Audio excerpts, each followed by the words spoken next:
السلام علیکم ورحمۃ اللہ نحمدہ ونصلی علی رسولہ الکریم اما بعد فاعوذ باللہ من الشیطان الرجیم بسم اللہ الرحمن الرحیم رب اشرح لی صدری ویسر لی امری واحلل عقدۃ من لسانی یفقہوا قولی۔ سورہ توبہ آیت نمبر 123 سے انشاءاللہ کرنا ہے۔ یا ایھا الذین آمنو، اے وہ لوگو جو ایمان لائے ہو، قاتلو جنگ کرو، الذین ان لوگوں سے، یلونکم جو تمہارے قریب ہیں، یعنی جو تمہارے ساتھ ملے ہوئے ہیں، ساتھ ساتھ کے رہنے والے، من الکفاری کافروں میں سے، ولیجدوا اور چاہیے کہ وہ پائیں، فیکم تم میں، غلظہ سختی، وعلموا اور جان لو، ان اللہ کہ بے شک اللہ سبحانہ وتعالی مع المتقین متقی لوگوں کے ساتھ ہے۔ تو اس رکوع سے اللہ سبحانہ وتعالیٰ نے اب ہمیں کس طرح سے جنگ کی جائے گی اس کا بتایا جا رہا ہے۔ جنگ کے بنیادی اصول دیے جا رہے ہیں، اور یعنی یہ کہ جب آپ باہر نکلو اور آپ نے اب جنگ کرنی ہے تو پھر کس طرح سے کی جائے گی، کیونکہ اس سے پہلے آپ کو پتہ ہے نا کہ مکی زندگی میں تو ہاتھ اٹھانے سے روکا گیا تھا نا، ٹھیک ہے۔ تو اب جب مسلمان طاقت میں ہیں اور ان کو اللہ کے دین کو بلند کرنا ہے تو وہ ان کی اسٹریٹجی کیا ہوگی، حکمت عملی کیا ہوگی، وہ دیکھنا ہے۔ اور آپ یہ دیکھیں کہ آج کل کے حالات کے حوالے سے ہمارے لیے اس آیت میں بہت زیادہ اسباق بھی ہیں، ٹھیک ہے۔ تو دیکھتے ہیں کہ یہ آیت کیا کہہ رہی ہے۔ اللہ سبحانہ تعالیٰ نے فرمایا کہ اے ایمان والو، ایمان والے کہہ کر جب پکارا جاتا ہے تو انسان کو اور بھی کانشیس ہو جانا چاہیے، کیونکہ یہ باقاعدہ ٹائٹل کے ساتھ پکارا جاتا ہے تو پھر انسان کو کیا کرنا چاہیے کہ غور سے بات کو سننا چاہیے۔ فرمایا قاتل الذین من الکفار، قاتل الذین یلونکم من الکفار، کہ جنگ کرو ان سے جو تمہارے قریب کے کفار ہیں۔ یعنی اگر اسلام کے راستے کی رکاوٹوں کو دور کرنے کے لیے یا فتنے کو ختم کرنے کے لیے گھر سے نکلے ہو تو سب سے پہلے اپنی ریاست سے متصل علاقے کے کافروں سے جنگ کی جائے گی، ٹھیک ہے۔ اور پھر اس کے بعد اس کے بعد اس سے جو اس کے ساتھ ملتے ہیں، کیونکہ اس میں آپ یہ دیکھیں کہ سامنے کی بات ہے کہ یہ اگر ترتیب چھوڑ دی جائے اور متصل علاقے کو چھوڑ کر اگلے علاقے سے جنگ شروع کی جائے تو درمیانی علاقے والے کافر مسلمانوں کو آگے اور پیچھے دونوں اطراف سے حملہ کر کے خطرات سے دوچار کر سکتے ہیں، ٹھیک ہے۔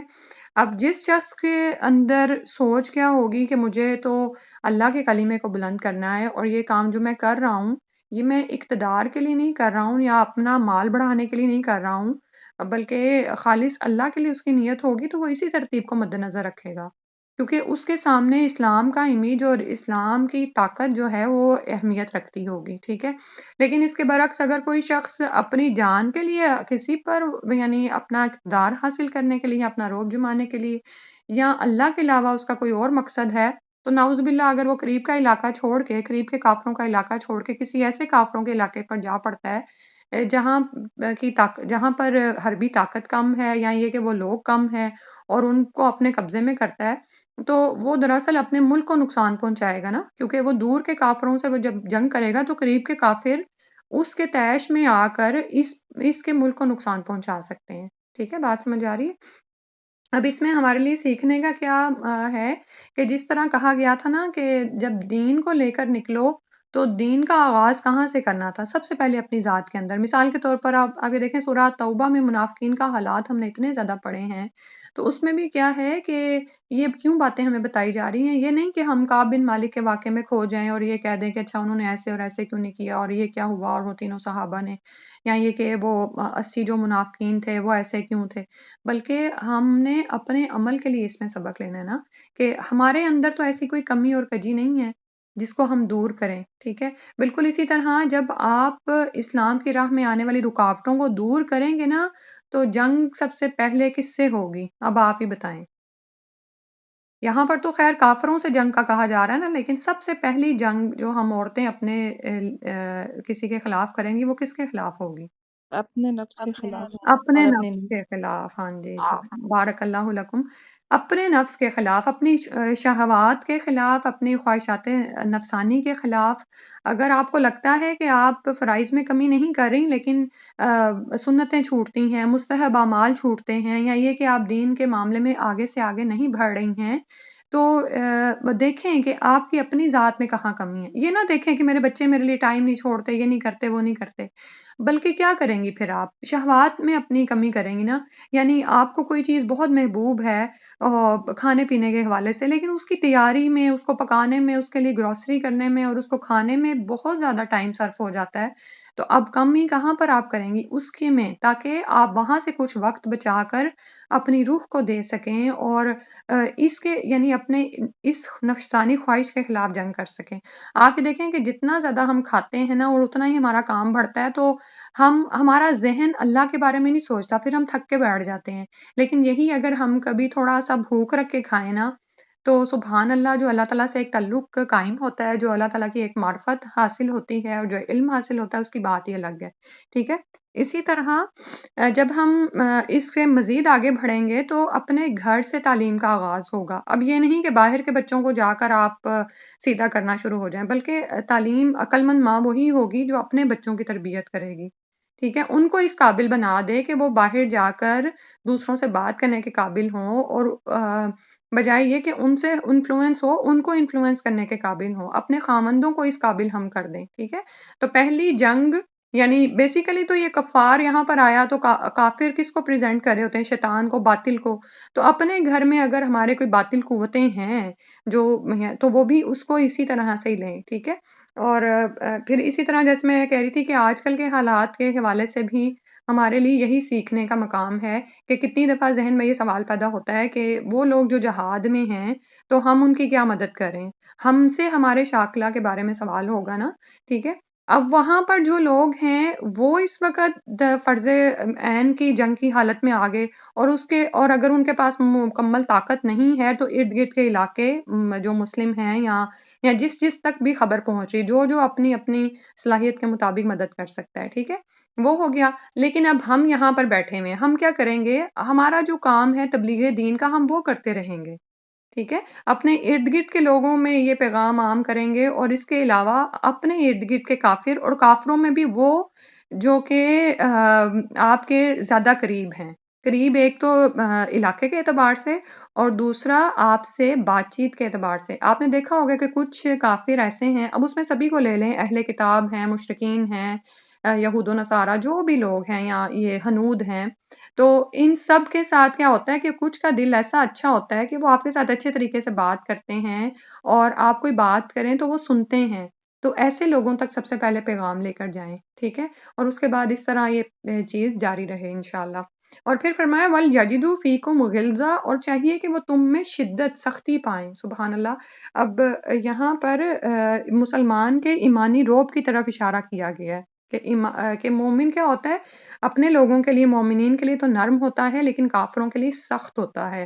اور یہ ہوتا ہے کہ اب ہمارا تو ایک دماغ میں ایک معیار بن گیا ہے نا کہ جس کے پاس حربی طاقت زیادہ ہے، یا یہ کہ اس کے پاس فوج کی تعداد زیادہ ہے، تو اس کا روب قائم ہوتا ہے، یا وہ ہمیں سختی اور غلظہ لگتا ہے. وہ بھی کیا جائے گا، اس کی بھی ضرورت ہے، لیکن اس کے ساتھ ساتھ ایک ایمانی روب، ایک طاقت ہونی چاہیے. اور وہ کیسے آتی ہے؟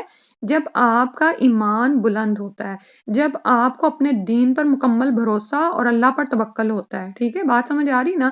اگر تو آپ خود ہی اپنے دین کے بارے میں شیکی ہیں نا کہ یہ کیا، میں تو اتنے عرصے سے لگی ہوئی ہوں حق و باطل کی جنگ میں، پتہ نہیں باطل ہی جیتنا چلا جا رہا ہے، اللہ جانے یہ وعدے سچے ہیں بھی کہ نہیں ہیں، یا اس طرح کی باتیں جو شیطان ڈالتا ہے. یعنی اگر آپ کے اپنے ذہن میں شکوک و شبہات ہے نا، تو پھر آپ کے اندر کافر کو کوئی سختی نظر نہیں آئے گی، کیونکہ وہ کوئی بات کرے گا. اب جنگ کے میدان سے باہر آ جانا. ایک تو یہ ہے کہ جنگ کے میدان میں آپ کی پرسنالٹی ایسی ہونی چاہیے، جیسے آپ نے پڑھا ہے نا کہ ایک طاقتور مومن کمزور مومن سے بہتر ہے.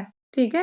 تو طاقت کیسے حاصل ہوتی ہے اس کی طرف بھی ہم نے دیکھنا ہے. اور دوسرا یہ کہ اگر آپ تحریر کے میدان میں کسی سے بات یعنی جنگ کر رہے ہیں، یا زبان سے آپ کسی کے ساتھ بات کر رہے ہیں، بحث مباحثہ کر رہے ہیں، تو اگر تو آپ خود ہی شیکی ہیں نا، تو دوسرے مد مقابل کی ایک ہی بات سے آپ وہیں پہ ہی پست ہو جائیں گے، وہیں پہ ہی ڈھیر ہو جائیں گے. ٹھیک ہے. لیکن اگر آپ اپنے ایمان پر مضبوط ہیں، آپ کو اس کا پکا یقین ہے، تو ہی آپ اس کی نشر و اشاعت میں آگے بڑھ سکتے ہیں، تو ہی آپ اس کے لیے جم کر کھڑے ہو سکتے ہیں. ادروائز تو ہوا کا ایک جھونکا آئے گا اور آپ ڈھیر ہو جائیں گے. ٹھیک ہے. اب وَلْيَجِدُوا فِيكُمْ غِلْظَةً، جیسے آج کل کے حالات کے حوالے سے بھی یہ جو غلظہ ہے نا، یہ کس طرح سے ہمارے اندر آئے گا؟ ایک تو یہ کہ ہماری جسمانی مضبوطی اور سختی، نہ صرف یہ کہ ہم بلکہ ہمارے بچے بھی صحت مند، مضبوط اور توانا ہوں۔ اس کے لیے ضروری ہے کہ ان کے دیکھا جائے کہ ان کی روحیں کیا لے رہی ہیں اور ان کے جسم کیا لے رہے ہیں، آپ ان کو کیا کھانا کھلا رہی ہیں اور آپ ان کی تعلیم و تربیت کس طرح سے کر رہی ہیں، اور اسی طرح سے خود کو بھی دیکھتے جائیں، ہم سارا دن کیا کھاتے ہیں، اس میں ہمارا کتنا وقت صرف ہوتا ہے، اور وہ کھانا ہمیں طاقت دیتا ہے یا کیا کرتا ہے۔ اور اس کے ساتھ ساتھ آپ یہ دیکھیں کہ ایک زمانہ تھا کہ ہم نے اپنی بڑی بوڑھیوں کو دیکھا کہ ان کے پاس مشینیں نہیں تھیں تو وہ برتنوں کو اٹھ کے چمکاتی تھیں، ٹھیک ہے، لوہے کے لیے بھی آپ یہ دیکھیں نا کہ لوہا اللہ سبحانہ تعالیٰ کی ایک ایسی نعمت ہے جو زمین پر اتارا گیا ہے، اور اوزار میزان قائم کرنے کے لیے کہ اس سے آلات اوزار بنیں گے، اس کے علاوہ کھانے پکانے کے تمام وہ چیزیں اس سے بنتی ہیں۔ تو یعنی عورتیں وہ جب ان برتنوں کو کرتی تھیں تو میں سوچ رہی تھی کل کہ ان کا زور کتنا لگتا ہوگا اس کو چمکانے میں، یعنی لوہے کے ساتھ وہ صبح ڈیل کرنا شروع ہو جاتی تھیں، ٹھیک ہے۔ اور جہاں تک ان کی جسمانی صفائی کا اور اپنی طہارت وغیرہ کا تعلق ہے تو وہ تو آپ جانتے ہی ہیں، صبح سویرے ہی وہ اپنی جو ہے وہ سارا کچھ کر لیتی تھی، کنگھی پٹی کر کے وہ تیار ہیں، اس کے بعد گھر کے کام ہو رہے ہیں، اور پھر اسی طرح کپڑے دھوئے جا رہے ہیں۔ تو اس میں آپ یہ دیکھیں کہ اسٹیمنا کیسے بلڈ ہو رہا ہے، مشینیں کوئی نہیں ہے، ہم تو مشین میں ڈال کے اس کے بعد جا کے ٹیب پہ بیٹھ گئے یا کسی چیز پہ، تو ایسی عورت کے اندر کیا جسمانی مضبوطی آئے گی، ٹھیک ہے۔ تو گھروں کی صفائی اور گھروں میں کام کرنا یہی تو ہمارا جہاد ہے نا، یہ ہمیں اسٹیمنا دیتا ہے۔ یہ چیز جب بچے آپ کے اندر دیکھیں گے نا تو وہ بھی کریں گے، ان کے اندر بھی یہ مضبوطی آئے گی۔ لیکن اگر آپ یہ سست ہیں، صبح آپ کی ہوئی ہے، آپ نے مشکل سے بچوں کو اسکول بھیجا ہے، رات کو آپ وقت پر سوئے نہیں ہیں، صبح آدھی آنکھیں بند ہیں، چائے کا کپ پکڑا کہیں جا کے مدہوش ہو کے بیٹھے ہوئے ہیں، اور گھر ویسے ہی گندے کا گندا ہے، تو یعنی آپ اپنے لیے کیا کر رہے ہیں؟ اس کے برعکس جب ہم دیکھتے ہیں کہ یہ جو کفار ہیں یہ لوگ کیسے اپنا اسٹیمنا بلڈ کرتے رہتے ہیں، ایکسرسائز کر رہے ہیں، ورزش کر رہے ہیں، سب کچھ کر رہے ہیں۔ ہماری ورزش اللہ سبحانہ تعالیٰ نے ہمیں خود ہی عطا کر دی ہے، صفائی کو نصف ایمان کہہ دیا، 5 وقت کی نمازیں ہم پر فرض کر دیں۔ آپ یہ دیکھیں کہ جو شخص یہ سارے کام کر رہا ہے اس کے اندر سستی کہاں سے رہ جائے گی، اسٹیمنا ہی بلڈ ہوتا ہے نا۔ اسی طرح تہجد کی نماز پلس سے ایک کر دی تو تہجد کی نماز تو اتنی آپ کو جسمانی، روحانی اور ذہنی طاقت عطا فرماتی ہے، ٹھیک ہے۔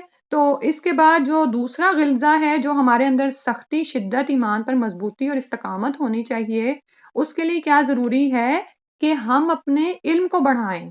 ہمارے ذہن میں اگر کبھی کہیں کسی چیز کے بارے میں شک شبہ آتا ہے تو اس کو وہیں پہ رفع کرنے کی کوشش کریں، علم حاصل کریں، اور یہی چیز اپنے بچوں میں بھی منتقل کریں تاکہ اگر وہ باہر نکلیں اور کسی کی بات سنیں تو دلیل کے میدان میں ہار نہ جائیں، روتے ہوئے گھر نہ آ جائیں کہ ماما آج وہ مجھے بچہ یہ کہہ رہا تھا کہ اسلام کہاں سے ایسا دین ہے، وہ تو بڑا دہشت گرد دین ہے اور یہ فلاں، اور یہ باتیں اگر وہ سن کے آتے ہیں تو اٹ مینس کہ آپ نے ان کی تربیت ہی نہیں کی کہ وہ آگے سے کچھ بول نہیں سکے، ٹھیک ہے۔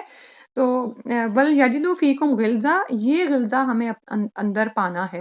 اور سب سے پہلی بات تو یہی کہ جو اس کا شان نزول ہے کہ اگر جنگ کے میدان میں آپ ہیں تو پیٹھ نہیں پھیرنی ہے، کیونکہ آپ کو پتہ ہے کہ جو جنگ کے میدان سے بھاگ جاتا ہے تو وہ کیا ہے کہ وہ گناہ کبیرہ ہے، اللہ سبحانہ تعالیٰ رحم فرمائے۔ اور یہ طاقت جون سی ہے یہ ہمارے اندر ایمانی طاقت ہونی چاہیے، اور یہی چیز ہم اپنے بچوں تک منتقل کریں۔ اور اللہ سبحانہ تعالیٰ نے فرمایا وَعَلَمُوا، اور جان لو، ان اللہ مع المتقین، کہ بے شک اللہ سبحانہ تعالیٰ متقین کے ساتھ ہیں، تقوی اختیار کرنے والوں کے ساتھ ہیں۔ اللہ تعالیٰ کی معیت، اللہ کی مدد کہاں پر آئے گی؟ وہ تقوی کا مقام ہے جہاں پر تمہیں پہنچنا پڑے گا، ٹھیک ہے۔ اللہ سبحانہ و تعالیٰ کہیں اور نہیں ملیں گے، اللہ تعالیٰ تقوی کے ساتھ ملیں گے، ٹھیک ہے۔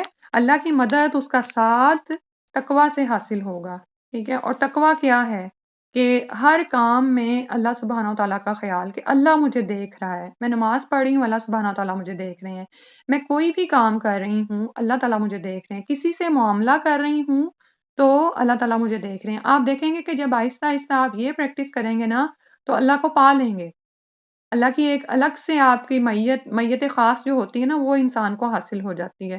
تقوی یہ جو انسان کو اللہ کے قریب کرتا ہے، ٹھیک ہے۔ تو انشاءاللہ پھر ہم نے اور کس پہ کام کرنا ہے؟ تقوی پہ کام کرنا ہے تاکہ ہم اس کو حاصل کر لیں۔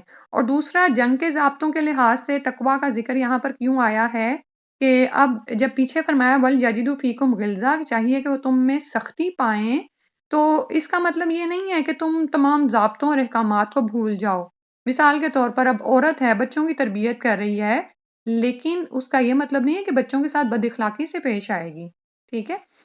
تو اسی طرح جنگ کے میدان میں اللہ اور اس کے رسول صلی اللہ علیہ وسلم نے جو احکامات دیے ہیں جنگ کے متعلق، وہ سب عمل میں لائے جائیں گے، ٹھیک ہے؟ کافروں کی عورتوں، بچوں، راہب قسم کے لوگوں یا میدان جنگ میں عملاً شریک نہ ہونے والے لوگوں کو قتل نہیں کیا جائے گا، کسی کی لاش کا مسئلہ نہ کیا جائے، معاہدہ کی خلاف ورزی کسی قیمت پر نہ کی جائے، دشمن کے درختوں اور کھیتوں اور چوبایوں کو برباد نہیں کیا جائے گا، الا یہ کہ درخت وغیرہ جنگ کی راہ میں حائل ہو رہے ہوں، کیونکہ آپ جانتے ہیں نا ایک جنگ میں جو بنو قریظہ کے خلاف ہوا تھا، محاصرہ کیا گیا تھا، تو اس میں جنگ بھی کاٹے گئے تھے، ٹھیک ہے؟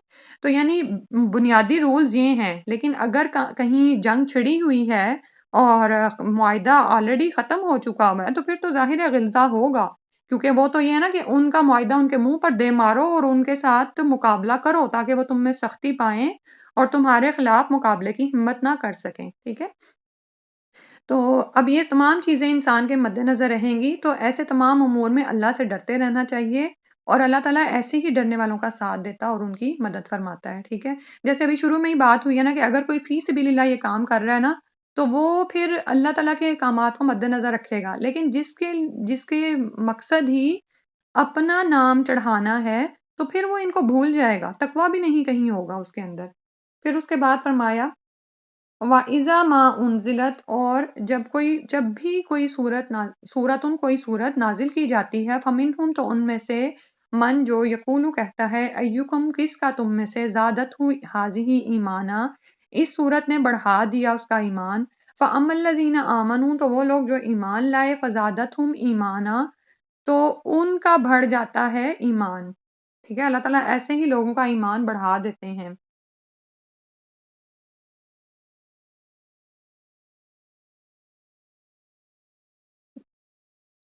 جو ایمان لانے والے ہیں ان کا کوئی بھی صورت نازل ہو تو ایمان بڑھ جاتا ہے، وَهُمْ يَسْتَبْشِرُونَ، اور وہ خوشخبریاں پاتے ہیں۔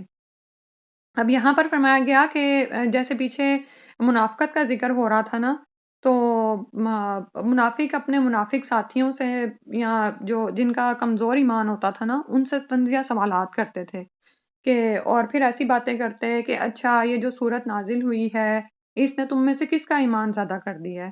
تو جو لوگ ایمان لائے ہوتے ہیں نا، انہی کے ایمان اور یقین میں اضافہ ہوتا ہے اور وہی خوشخبریاں حاصل کرتے ہیں۔ آپ یہ دیکھیں کہ ان کے ایمان کا کیا حال تھا اور ان کے اندر منافقت کتنی زیادہ تھی۔ کبھی کبھی حیرت ہوتی ہے نا کہ اللہ سبحانہ و تعالیٰ واضح طور پر اس سورہ توبہ میں ہی ہم دیکھتے ہیں کہ منافقین کے بارے میں جو ہیں صورتیں نازل ہو رہی ہیں، آیات اتر رہی ہیں، ان کو بتایا جا رہا ہے کہ ان کا آخر میں انجام کیا ہونے والا ہے، اور پھر یہ کہ جہنم کے سب سے گہرے گھڑے میں گرائے جانے والے ہیں، اور یہ کہ نبی صلی اللہ علیہ وسلم کو ان کے بارے میں بتا دیا جاتا تھا، لیکن ان پر کوئی اثر نہیں ہوتا، وہ کوئی سبق نہیں پکڑتے۔ تو اس کی وجہ کیا ہے کہ یہ سارے ڈراوے وعیدیں یہ ان کے نزدیک یعنی یقین کرنے والی تھی ہی نہیں، ان کے اندر ایمان ہی نہیں تھا۔ اسی لیے تو جب آگے سے آگے بھی ایمان کی باتیں نازل ہوتی ہیں یا ان کو ڈراوے دیے جاتے یا ان کو ایمان لانے پر بشارتیں سنائی جاتی ہیں کہ اگر تم ایمان لے آؤ گے تو یہ تمہیں بشارتیں ملیں گی، تو وہ ٹس سے مس نہیں ہوتے تھے، کیونکہ اندر ایمان ہی نہیں تھا۔ سمجھ آ رہی نا بات کی؟ یعنی جب یقین ہی نہیں ہے تو پھر کیسے اگلی باتوں کا یقین آئے گا، کیسے وہ؟ اور الٹا یہ کہ مومنوں کو کہہ رہے ہیں کہ تم میں سے کس کا اس آیت نے یا سورت نے ایمان زیادہ کیا؟ تو جو لوگ ایمان لائے ہیں نا، وہ تو جب اپنے اللہ کی پھر کوئی اور صورت سنتے ہیں، اللہ تعالیٰ کی کوئی اور بات سنتے ہیں، تو اس ایمان میں اضافے پر اضافہ ہی ہوتا ہے اور وہ اور خوشخبریاں حاصل کرتے ہیں۔ جیسے آپ یہ دیکھیں کہ اب آج کل کے حالات کو دیکھیں کہ یہ چیزیں تو ہمیں بتا دی گئی تھیں، تو کیا اس سے ہمارا اللہ پر ایمان نہیں زیادہ ہو جاتا کہ ہاں یہ حالات تو ہوں گے اور ہم میں سے ہر کوئی آزمایا جائے گا؟ تو پھر ہم کیا کہتے ہیں؟ پھر ہم کہتے ہیں آمنا و صدقنا، کہ یا اللہ ہم ضرور انشاءاللہ کوشش کر کے ان آزمائشوں میں پورے اتریں گے۔ پھر اس کے بعد فرمایا وَأَمَّا الَّذِينَ فِي قُلُوبِهِمْ، اور رہے وہ لوگ جن کے دلوں میں مرض، کوئی بیماری ہے، فَزَادَتْهُمْ، تو اس نے بڑھا دیا ان کو، رجسن گندگی میں یا نجاست میں، الا رجسہم، ان کی نجاست کے، وماتوا، اور وہ مر گئے، وہم کافرون، اس حال میں کہ وہ کافر ہی تھے۔ تو وہ لوگ جن کے دلوں میں بیماری ہوتی ہے، کس کی طرف اشارہ ہے؟ منافقین کی طرف۔ ان کے دلوں میں بیماری ہے، روگ ہے، کس چیز کا؟ اس کا کفر کا، شرک کا، نفاق کا۔ تو ان کا کیا حال ہوتا ہے کہ جب کوئی کوئی بھی صورت یا آیت نازل ہوتی ہے تو یہ ان کی اندر کی خبث میں اور ہی اضافہ کرتی ہے. جو اندر باطن ان کا گندا ہے نا، یہ اس کی گندگی میں اور اضافہ کرتی ہے. وہ جو شکوک و شبہات اندر پل رہے ہوتے ہیں، یہ مزید اس میں اضافہ کر دیتی ہے. یا یہ کہ اسلام کے خلاف جو ان کے اندر تعصب یا جلن چبھن ہوتی ہے نا، اور زیادہ اس میں اضافہ کر دیتی ہے. آپ جانتے ہیں نا کہ منافقین بیسیکلی تو کافر ہی تھے، لیکن انہوں نے جب دنیاوی فائدے ان کو حاصل نہیں ہوئے اور انہوں نے دیکھا کہ اسلام اس وقت ترقی کر رہا ہے، تو انہوں نے اپنے خبث کو، اپنے باطن میں جو گندگی تھی اس کو اندر ہی چھپا دیا اور اوپر سے ایمان کا لبادہ اوڑھ لیا. ٹھیک ہے. اب جب اسلام کے حوالے سے کوئی اور آیت نازل ہوتی، کوئی اور صورت بتائی جاتی اللہ اور اس کے رسول کی طرف سے، تو پھر وہ کیا کرتے؟ وہ ان کی اس گندگی میں اور اضافہ ہو جاتا. اسلام دشمنی کے خلاف وہ اور بھی چین بچین ہو جاتے، ان کا تعصب اور زیادہ بڑھ جاتا. تو اللہ تعالیٰ نے فرمایا کہ وہ مرے اور اس حال میں کہ وہ کافر تھے. استغفر اللہ. یعنی اور یہ گندگی لے کے جب وہ جائیں گے اللہ سبحانہ و تعالیٰ کے ہاں، تو آپ یہ دیکھیں کہ جسمانی جو بیماری ہوتی ہے یا کوئی بھی گندگی ہوتی ہے، جیسے بعض اوقات لوگوں کو کوئی موذی بیماری ہو جاتی ہے نا، جیسے کینسر ہے، تو جسم مرا تو ساتھ ہی کینسر بھی ختم. لیکن یہ تو ایسا روگ ہے کہ اس کو تو وہ دل کے اندر ہی لے جائیں گے نا، اسی حال پر موت واقعہ ہوگی تو کافر کفر پر بھی مریں گے. اور پھر جب وہاں پر پہنچیں گے تو پھر اس مرض میں وہاں پر بھی اضافہ ہے. ٹھیک ہے. اور وہ کیا ہے کہ گندگی پر گندگی، اور جو ان کو عذاب دیا جائے گا استغفر اللہ وہاں پر پہنچ کر، اس سب کی طرف ہم توجہ کریں. اللہ سبحانہ و تعالیٰ ہمیں دلوں کے مرض سے نجات عطا فرما دیں. اور واقعی دل کا مرض جو ہے وہ ایسا مرض ہے کہ پورے جسم کو بھی لپیٹ میں لے لیتا ہے. ٹھیک ہے. انسان کو کسی قابل نہیں چھوڑتا.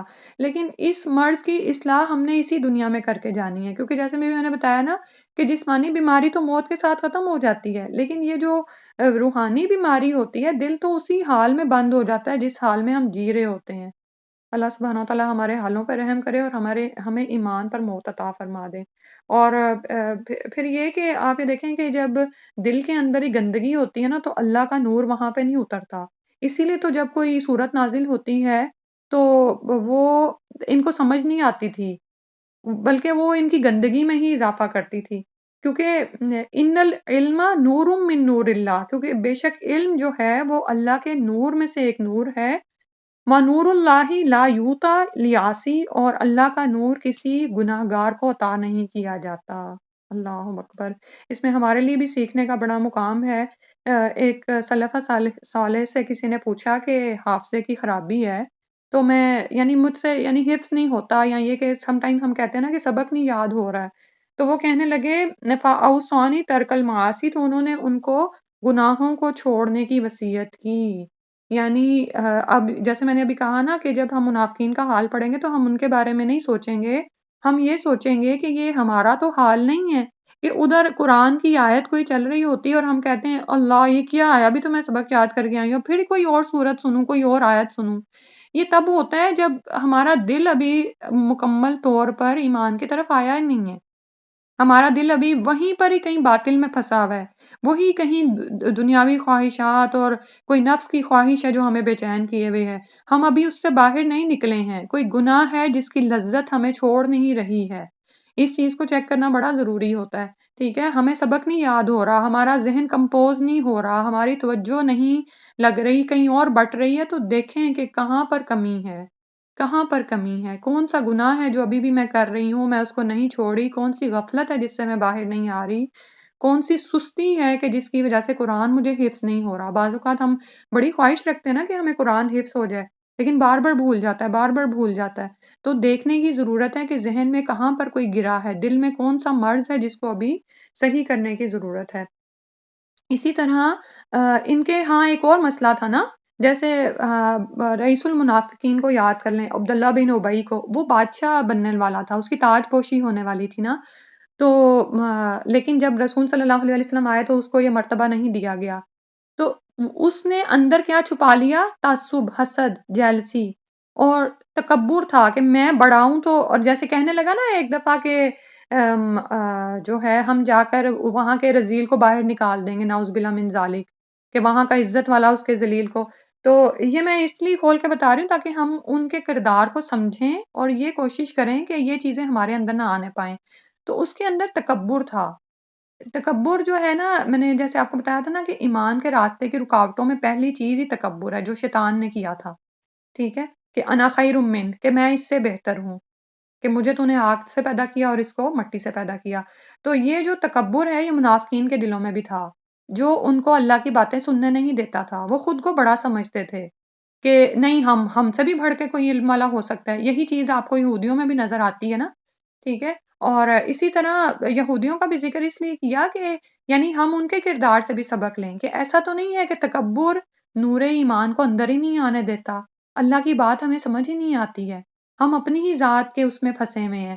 اور آج کل ہماری ایک خرابی واقعی یہ بھی ہے کہ دنیا اتنی گلیمرائز ہو گئی ہے کہ ایک دوسرے پر روب ڈالنے کے لیے یا مال و دولت کی ہرس میں آگے بڑھتے بڑھتے جب ہم بہت سی نعمتیں حاصل کر لیتے ہیں نا تو تکبر کی طرف چل پڑتے ہیں. جب تکبر آتا ہے نا تو پھر وحی الہی نہیں آتی، وہاں پر اللہ کا نور نہیں اترتا ہے، اس کی اللہ کے دین کی سمجھ نہیں آتی ہے.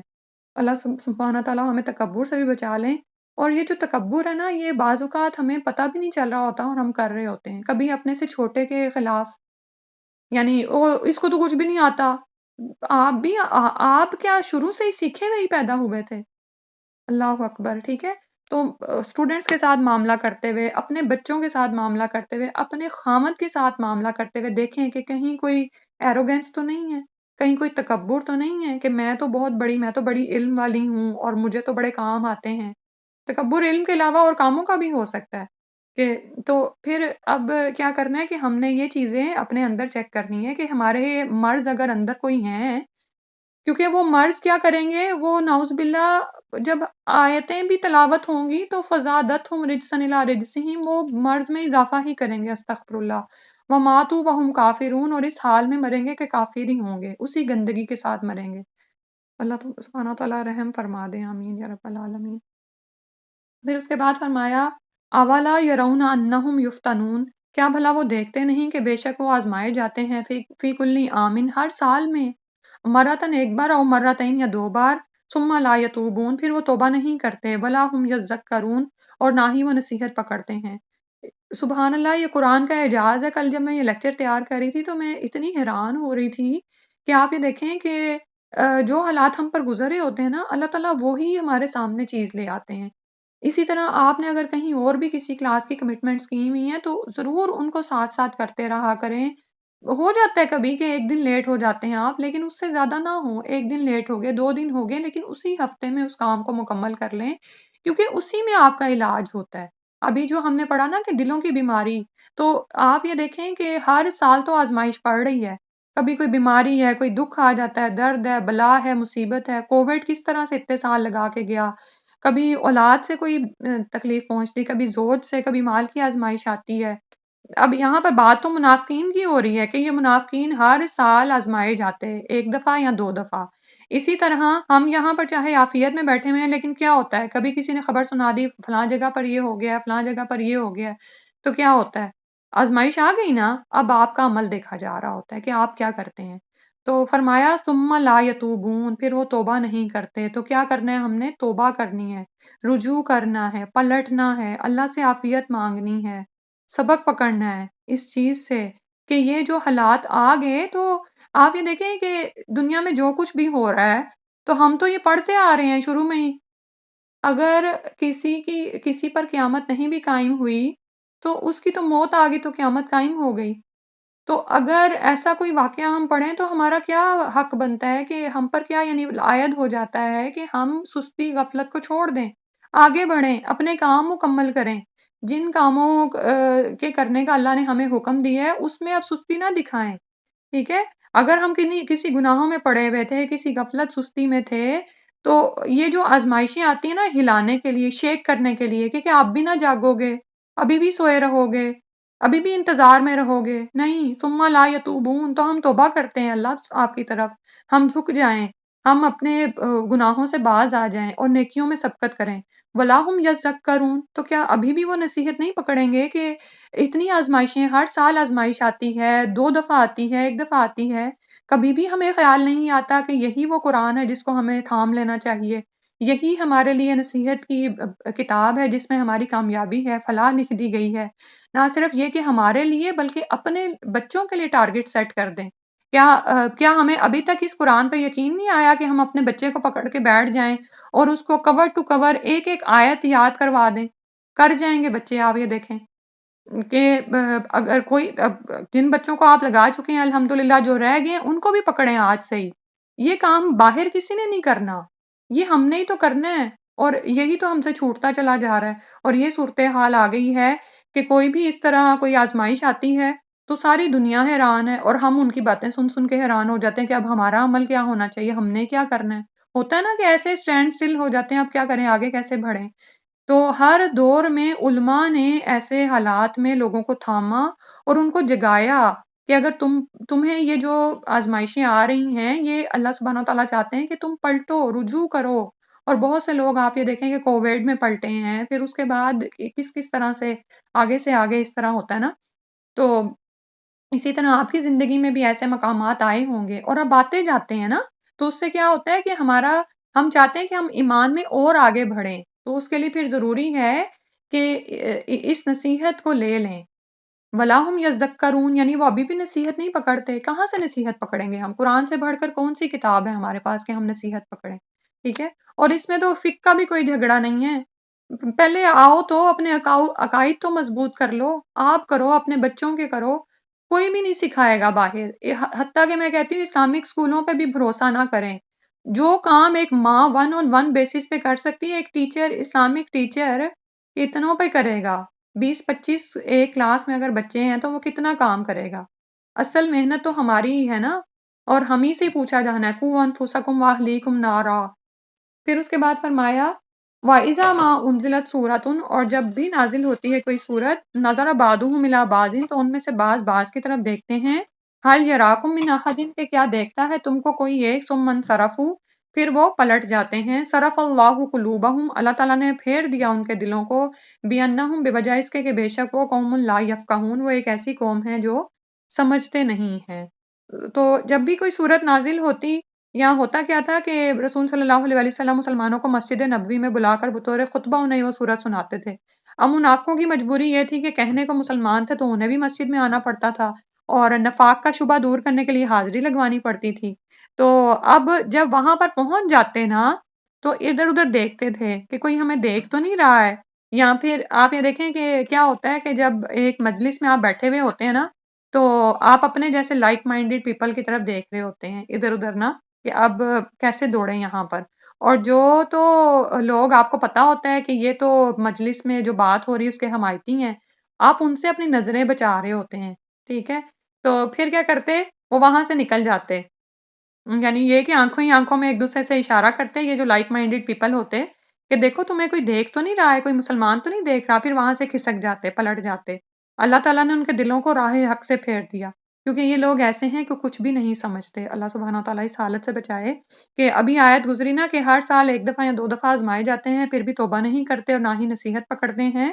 یعنی اتنی رسوائی کے باوجود بھی ان کو سمجھ نہیں آ رہی کہ میری نجات کہاں پر ہے۔ میں تو کہتی ہوں کہ پتہ نہیں ہے منافقین کی بات ہو رہی ہے کہ ہماری کی بات ہو رہی ہے، کہ ہر سال آزمائش آتی ہے، پھر بھی ہم نصیحت نہیں پکڑتے، اور پھر بھی ہمیں پتہ نہیں چلتا کہ ہماری رسوائی کا علاج کہاں پر ہے، ہم کہاں پر کمی کر رہے ہیں۔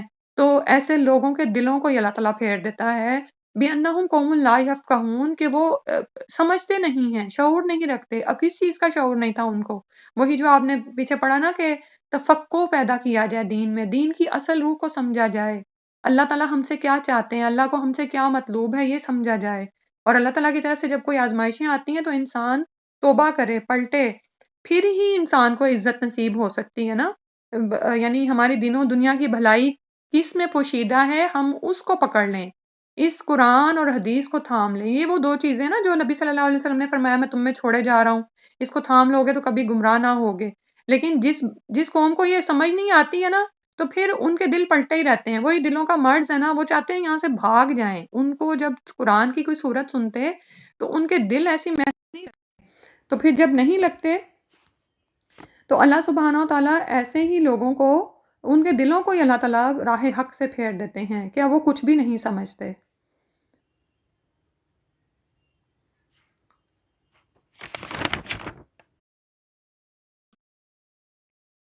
آیت نمبر 128۔ لقد جاءکم رسول من انفسکم، البتہ تحقیق آیا تمہارے پاس ایک رسول تمہارے ہی نفسوں میں سے، عزیز علیہ، اس پر گراں ہے، بھاری ہے یہ بات، ما انتم، جو ضرر تم کو پہنچتی ہے، حریص علیکم، وہ حریص ہے، یعنی ان کو اس بات کی طمع ہے تمہارے لیے، بالمؤمنین، مومنوں پر، رؤوف الرحیم، مومنوں پر بہت شفقت کرنے والا، مہربان ہے۔ تو رسول صلی اللہ علیہ وسلم کے بارے میں اب یہاں سے اس آیت سے بتایا جا رہا ہے کہ آپ صلی اللہ علیہ وسلم تمہارے ہی نفسوں میں سے ہیں، یعنی تمہارے ہی قبیلے سے ہے، تم اس کی زندگی بھر کے حالات اور عادات و خصائل سے خوب واقف ہو، اس کی دیانت، امانت اور صداقت کے شاہد ہو، وہ تمہاری ہی زبان میں گفتگو کرتا ہے، تمہارے لیے باعث فخر اور رحمت ہے۔ اور آپ صلی اللہ علیہ وسلم کا حال کیا تھا کہ جب ان کو کوئی سختی یا دکھ پہنچے تو آپ کی جان پر بن جاتی تھی، یعنی آپ چاہتے تھے کہ کسی طرح سے اس کو دور ہٹا دیں، آپ ہر طریقے سے چاہتے تھے کہ امت پر آسانی ہو جائے۔ آپ صلی اللہ علیہ وسلم جو دین لائے وہ بھی سہل اور نرم ہے، اور خاص طور پر آپ یہ دیکھیں کہ جب آپ صلی اللہ علیہ وسلم اپنے امال کو بھیجتے، اس وقت لوگوں کو یہ نصیحت فرماتے کہ آسانی پیدا کرنا، سختی نہ کرنا، ٹھیک ہے۔ اور ہمارے لیے بھی یہی نصیحت ہے کہ جیسے نبی صلی اللہ علیہ وسلم نے عمل کیا کہ آسانی سے یعنی بتدریج آگے بڑھتے تھے احکامات کو دینے میں، ان کو سمجھانے میں، لوگوں کو کسی بات کی طرف لانے میں، تو اور پھر یہ کہ جب آپ بتا رہے ہوتے تھے بات، یعنی ایک مربی کے طور پر، ایک معلم کے طور پر، ایک مزکی کے طور پر، تو آپ حریص ہوتے تھے کہ امت یہ سیکھ جائے، اس دین کو قبول کر لے، یعنی آپ جیسے فرماتے ہیں نا کہ تمہیں کمر سے پکڑ پکڑ کے پیچھے کھینچ رہا ہوں، تم ہو کہ آگ میں گرتے چلے جا رہے ہو، ٹھیک ہے۔ تو بالکل یہی کردار ہمارا ہونا چاہیے کہ جب ہم مبلغ کے طور پر باہر نکلیں تو ہمارے دلوں کے اندر ہمدردی ہو لوگوں کے لیے۔ جیسے ابھی میں نے آپ کو بتایا نا کہ ہماری اس وقت ذمہ داری کیا ہے، ہمارے ارد گرد کے کافروں کے حوالے سے، ٹھیک ہے۔ اب ہم یہ ہمارے ذہنوں میں نہ آئے کہ اچھا ہم پورے کافروں کی کیٹیگری کو ایک باسکٹ میں نہ ڈال کے دیکھیں کہ فلاں جگہ پر یہی کافر یہ کر رہے ہیں تو ہمارا ان کے ساتھ کیا ہونا چاہیے، نہیں، یہ آپ کو پیچھے بتا دیا ہے کہ اللہ سبحانہ تعالیٰ تقویٰ کرنے والوں کے ساتھ ہیں، ٹھیک ہے۔ تو ہمارے کرنے کا کام کیا ہے کہ جس حد تک ہم اپنی اپنی جگہ پر ابلاغ دین کا کام کر سکتے ہیں کریں، اور وہ کرتے ہوئے ہمارے اندر لوگوں کے لیے بہت زیادہ خیر ہو، اور سب سے بڑھ کر تو یہی خیال ہو کہ اگر ہم ان کو ہمارے اوپر جو ذمہ داری ہم نہیں پہنچائیں گے تو یہ تو آگ میں جا پڑیں گے، نعوذ باللہ من ذالک۔ تو اللہ کے رسول صلی اللہ علیہ وسلم مومنوں پر بہت ہی شفقت کرنے والے اور مہربان تھے۔ تو اسی طرح جب ہم مومنوں کے ساتھ ان کو ہم دین کی سمجھ دے رہے ہیں، ان کو سمجھا رہے ہیں، تو اس میں بھی ہمارا معاملہ کیا ہوگا کہ شفقت اور رحم کے ساتھ یہ معاملہ کریں گے انشاءاللہ۔ پھر اس کے بعد فرمایا فَإِن تَوَلَّوْا، پھر اگر وہ پھر جائیں، فَقُلْ حَسْبِيَ اللَّهُ، تو کہہ دیجئے کہ کافی ہے اللہ مجھ کو، لا الہ الا ہو، نہیں ہے کوئی معبود مگر وہی، علیہ توکلت، اسی پر میں نے بھروسہ کیا، وہو رب العرش العظیم، اور وہ عرش عظیم کا رب ہے۔ تو اور یہاں پر اس کے بعد فرما دیا گیا کہ اب جو پیچھے جو ہے وہ ایک طرح سے تبلیغ کا طریقہ بتا دیا گیا ہے نا، اور نبی صلی اللہ علیہ وسلم کے عمل سے ہمیں بتایا گیا ہے، ٹھیک ہے، کہ آپ صلی اللہ علیہ وسلم کی سب سے زیادہ حرص تو یہی تھی کہ لوگ اخروی عذاب یعنی دوزخ سے بچ جائیں، اور اس کا واحد راستہ یہی تھا کہ وہ آپ پر ایمان لا کر اللہ اور اس کے رسول کے فرما بردار بن جائیں، ٹھیک ہے۔ اور اب یہاں پر اس کے بعد فرمایا ہے کہ اگر ان تمام باتوں کے باوجود بھی، یعنی ایک طرف تو یہ ہے نا کہ رسول صلی اللہ علیہ وسلم رحمت للعالمین تھے، رحمت للعالمین تھے، مومنوں کے تو بہت زیادہ ہمدرد اور مہربان تھے، تو مومنوں کے حق میں تو ان کی دو صفات کو یکجا کیا گیا نا کہ رؤوف اور رحیم تھے، ٹھیک ہے۔ اور اس کے ساتھ ساتھ کافروں کے ساتھ تبلیغ کرتے ہوئے بھی معاملہ آپ دیکھ لیں، حکمت کے ساتھ چلنا ہے۔ اب یہ نہیں ہے کہ سختی نہیں تھی، جہاں پر سختی کی ضرورت پیش آئی ہے وہاں پر ہم دیکھتے ہیں کہ نبی صلی اللہ علیہ وسلم چٹان کی طرح جمے ہوئے ہیں، ٹھیک ہے۔ آپ غزوہ حنین کو یاد کر لیں کہ مسلمان بھاگ گئے ہیں سارے، تھوڑے ہی تھے جو آپ کے ساتھ تھے، لیکن آپ صلی اللہ علیہ وسلم وہیں پر ہی ہیں، ٹھیک ہے۔ تو لیکن یہ ہے کہ اگر جب دین کو پھیلانے کی باری ہے اور حکمت کے ساتھ سمجھا رہے ہیں، ابھی پہلا سٹیپ ہے، تو آپ کا معاملہ کافروں کے ساتھ کیسا ہے؟ تو اصل میں بات کیا ہے کہ دین کو پہنچانا ہے، ابلاغ کرنا ہے، ٹھیک ہے، اس کے بعد فرمایا کہ فائن تولو، پھر بھی وہ اگر پلٹ جاتے ہیں، قدر نہیں کرتے آپ کی شخصیت کی، یعنی نبی صلی اللہ علیہ وسلم کی، آپ کی حد درجہ شفقت جو ہے، خیر خواہی ہے، اس کو نہیں دیکھتے ہیں، تو جانے دیجئے۔ اگر یہ لوگ آپ صلی اللہ علیہ وسلم سے منہ پھیر بھی لیں گے، فَقُلْ حَسْبِيَ اللَّهُ، تو کہہ دیجئے کہ کافی ہے مجھ کو اللہ، نہیں ہے کوئی معبود مگر وہی۔ یعنی آپ اپنی جگہ پر جمے رہیں اور اللہ تعالیٰ پر توکل اور ایمان اور یقین ہو، اسی پر میں نے بھروسہ کیا، اور وہ عرش عظیم کا رب ہے۔ آپ یہ دیکھیں کہ یہ اتنی اہم آیت ہے کہ اس کے بارے میں رسول صلی اللہ علیہ وسلم نے فرمایا، ابو داؤد کی روایت ہے کہ جس نے صبح و شام یہ آیت پڑھی، اللہ تعالیٰ دنیا اور آخرت کے تمام اہم کاموں میں اس کو کافی ہوں گے۔ اور مبلغ اور دائی تو اس کو ضرور پڑھے، کیونکہ جب بھی ہم ایسی ہدایت کی باتیں سنتے ہیں نا کہ ہمیں یہ پیغام لے کر باہر جانا ہے، لیکن لوگ ہماری بات نہیں سنتے، تو پھر کیا ہوتا ہے؟ مایوسی تھوڑی سی آنے لگتی ہے، اور ہم سوچتے ہیں اچھا میں آئندہ یہ کام نہیں کروں گا، نعوذ باللہ۔ تو اس وقت پھر کیا ہے کہ ہم نے تو اللہ کے لیے کرنا ہے، اس کے سوا کوئی معبود نہیں، اسی پر میں نے بھروسہ کیا، میں تو اپنے حصے کا کام کرتی چلی جاؤں۔ وَهُوَ رَبُّ الْعَرْشِ الْعَظِيمِ، اور وہ عظیم رب، عرش کا رب ہے، میں تو اس کے لیے اپنی نیت کو خالص کیے ہوئے ہوں نا، تو اسی پر میں نے توکل کیا۔ اور اگر بعض اوقات کیا ہوتا ہے کہ ہم تبلیغ اس لیے نہیں کرتے کہ ہمیں یہ ڈر ہوتا ہے کہ جو فائدے اس مسلم یا نان مسلم سے ہمیں مل رہے ہیں وہ بند ہو جائیں گے، تو کیا فرمایا کہ اللہ عرش عظیم کا رب ہے، تم اس پر توکل کرو نا، وہ تمہیں ہر چیز دینے والا ہے، وہ سب کچھ عطا کرنے والا ہے۔ تو صبح و شام جب بھی اس تسبیح کو کریں تو اس کو محسوس کیا کریں، اس کے ترجمے کو محسوس کیا کریں، حسبی اللہ لا الہ الا ہو علیہ توکلت وہو رب العرش العظیم۔ اللہ سبحانہ و تعالیٰ سے دعا ہے کہ جتنا جو کچھ پڑھا ہے سمجھا ہے، اللہ تعالیٰ اس کو قبول فرما لیں، اور اس کو ہمارے حق میں قیامت کے دن محفوظ فرما دیں، آمین یا رب العالمین۔ انہی آیات کی تلاوت سن لیتے ہیں۔ يا أيها الذين آمنوا قاتلوا الذين يلونكم من الكفار وليجدوا فيكم غلظة واعلموا أن الله مع المتقين وإذا ما أنزلت سورة فمنهم من يقول أيكم زادته هذه إيمانا فأما الذين آمنوا فزادتهم إيمانا وهم يستبشرون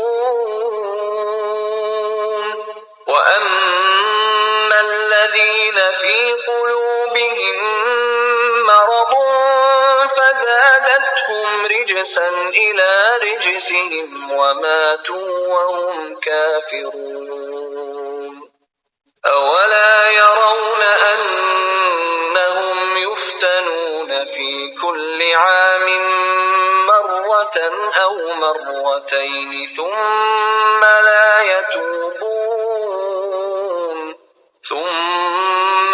يتوبون ولا هم يذكرون وإذا ما أنزلت سورة نظر بعضهم إلى بعض هل يراكم من أحد ثم انصرفوا صرف الله قلوبهم بأنهم قوم لا يفقهون لقد جاءكم رسول من أنفسكم عزيز عليه ما عنتم حريص عليكم بالمؤمنين رؤوف رحيم فإن تولوا فقل حسبي الله لا إله إلا هو عليه توكلت وهو رب العرش العظيم